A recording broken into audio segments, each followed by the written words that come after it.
the year. NPR's Daniel Estrin. The news comes a decade after the Islamist group Hamas seized the Gaza Strip from forces loyal to the Palestinian Authority. Stocks finished mostly flat on Wall Street today. You're listening to NPR News. Support for environmental reporting on WNPR comes from Mystic Seaport. Bats eat an enormous amount of bugs. It's the kind of feeding that keeps pests down and agriculture stable. But a new updated report from the Connecticut Council on Environmental Quality says the cave-dwelling bat population is down, and that's reason for concern. I know bats are not the most loved creatures by everyone, but they have a big role to play in the ecology of Connecticut. That's Carl Wagner, the council's executive director. There are so many fewer bats out there than there used to be. Of the 8 species of bats that live in Connecticut, there's only one that's not classified as either endangered or of special concern. Wagner's report from June says that the relative lack of bats at night means nocturnal moths and beetles are able to spread unchecked. The impacts to agriculture people don't think about much are huge, in the billions of dollars, because so many insect pests are booming because they're not getting preyed upon by bats.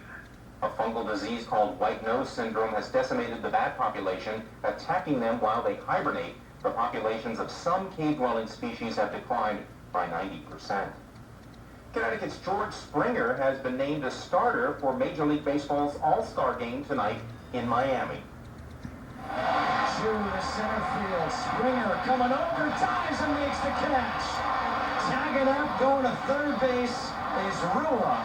But a great catch in center field by George Springer.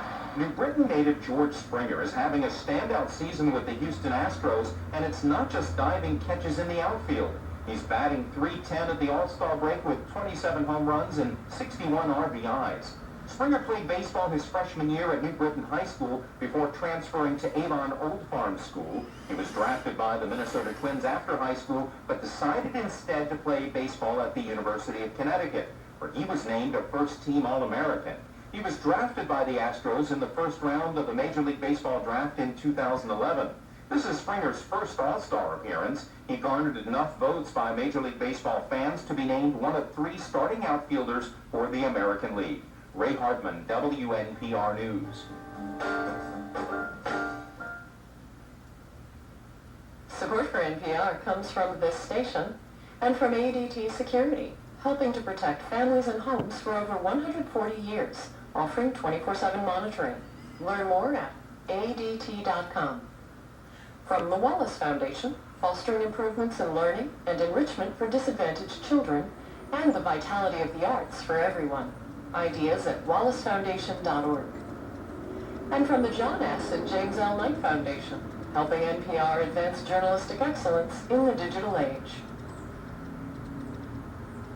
From NPR News, this is All Things Considered. I'm Ari Shapiro in Washington. And I'm Kelly McEvers in Culver City, California. We're going to go to the White House now to talk about the fallout from today's news about a series of emails that Donald Trump Jr. tweeted this morning. They were written last summer and were about setting up a meeting between the Trump campaign and a Russian lawyer. In the email exchange, an intermediary wrote that the lawyer had damaging and, quote, very high-level and sensitive information, unquote, to share about Hillary Clinton. The intermediary also wrote the information was being offered as part of the Russian government's support for Mr. Trump. Donald Trump Jr. responded, "If it's what you say, I love it."